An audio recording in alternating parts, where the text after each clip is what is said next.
علی بھائی عرض کرنا ہے کہ اسلامک بینکنگ صرف نام اسلامک ہے. میرے بھائی آپ تھوڑا علم حاصل کریں, نام نہیں ہے, پورے کا پورا معاملہ ہے. چند ایک چیزوں میں ریزرویشن ہے, لیکن یہ ایسا نہیں ہے, یہ صرف کہنے سے نہیں. یہ آپ کو بات وہ کہتے نظر آتے ہیں جو اپنی سودی بینکاری کو حلال کرنا چاہتے ہیں, وہ یہ کہہ دیتے ہیں اسلامک بینکنگ بھی اسی طریقے سے. بھائی زنا اور نکاح میں صرف ایجاب القبول کا فرق ہے, باقی کوئی فرق نہیں ہے, لیکن وہ ایک فرق اسے حلال کر دیتا ہے. صحیح بخاری میں حدیث ہے, نبی اسلام کے سامنے صدقے کا کوئی گوشت یا سامان لایا گیا, آپ نے فرمایا ہم پہ صدقہ حرام ہے. پھر آپ نے کوئی غریب عورت آئی, اسے وہ گوشت گفٹ کیا, تھوڑی دیر بعد وہ پکا کے حضور کے سامنے لے آئی تو آپ نے کھا لیا. صحابہ نے کہا یا رسول اللہ یہ تو صدقے کا. فرمایا صدقہ تو اس کے لیے تھا.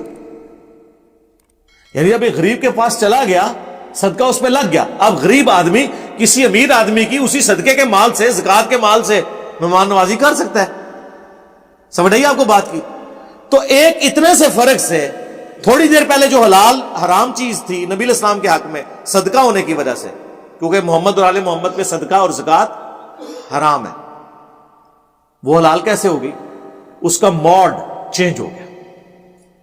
اسلامک بینکنگ اور غیر اسلامک بینکنگ میں یہ فرق ہے کہ اسلامک بینکنگ پیسے کے بدلے پیسہ ہے, وہ سود پہ پیسہ دیتے ہیں گورنمنٹ کو, باقی لوگوں کو. اس سے جو سود کھاتے ہیں نا, وہ اس کا کچھ حصہ جو ہے وہ منافع کے طور پہ, ڈیویڈنڈ کے طور پہ آپ کو دیتے ہیں. جبکہ یہ غیر اسلامک بینکنگ والے, اور جو اسلامک بینک والے ہیں وہ سود پہ قرضہ دیتے ہی نہیں کسی کو.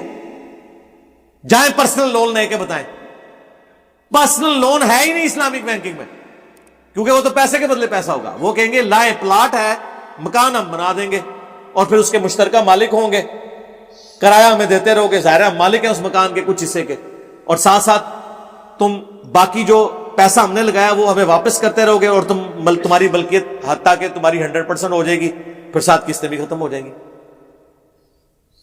کئی سال پہلے جناح انٹرنیشنل ایئرپورٹ کی جب توسیع ہونی تھی تو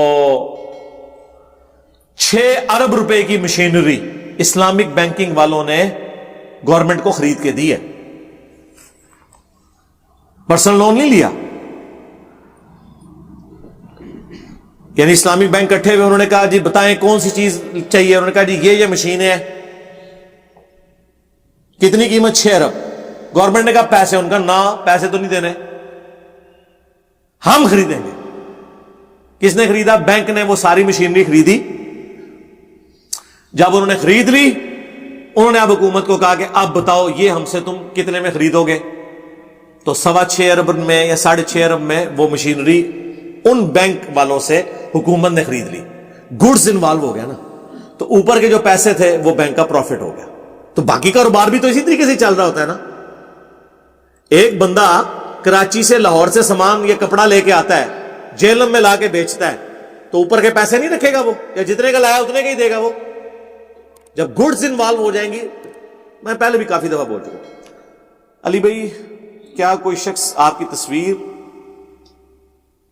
پرس میں یا گھر میں آفس میں فریم لگوا سکتا ہے؟ نہیں جی, کوئی اجازت نہیں ہے. یہ تصویر ہے جو حرام ہے.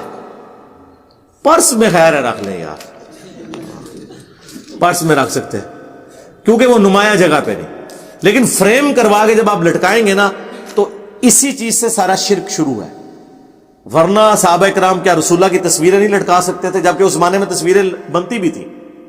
اب بخاری مسلم میں حدیث ہے نا, نبی الاسلام کے آخری دن چل رہے تھے تو ام سلمہ اور ام حبیبہ کہنے لگی کہ جب ہم حبشہ کی ہجرت پہ گئے تھے تو ہم نے ماریا نام کا گرجا دیکھا تھا, وہاں پہ تصویریں لٹکی ہوئی تھی لوگوں کی, بزرگان دین کی.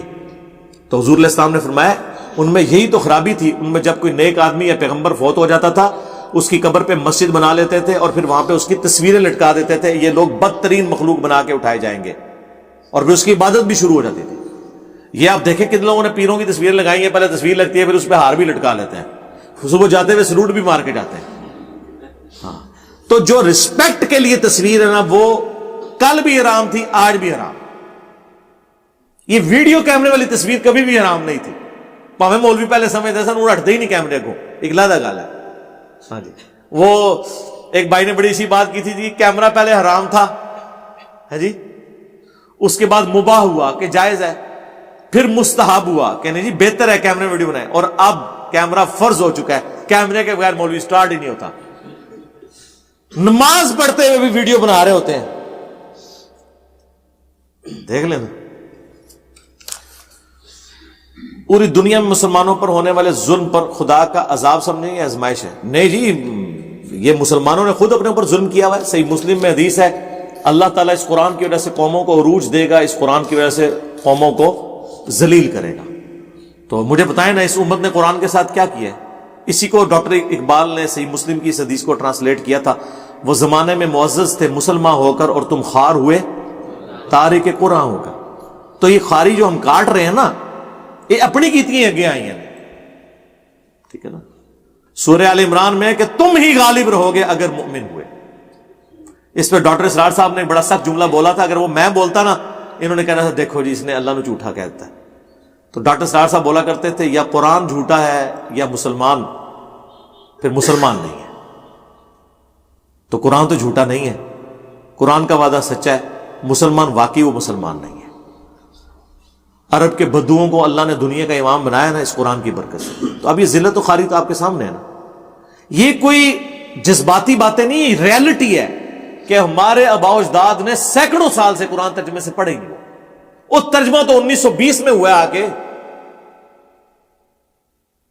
بخاری کا ترجمہ، مسلم کا، قرآن کا بھی ہوئے 200 سال ہوئے. شاہ ولی اللہ دلوی نے پہلا ترجمہ کیا فارسی میں، 1176 ہجری میں فوت ہوئے. تو آلموسٹ آج سے سمجھ لیں 200-250 سال پہلے. اس سے پہلے تو قرآن ترجمے میں نہیں تھا. تو انو عربی آندھی نہیں سی، قرآن سی عربی. ابھی ترجمہ ہو گئے بھی کتنے لوگ پڑھ رہے ہیں آپ کے سامنے.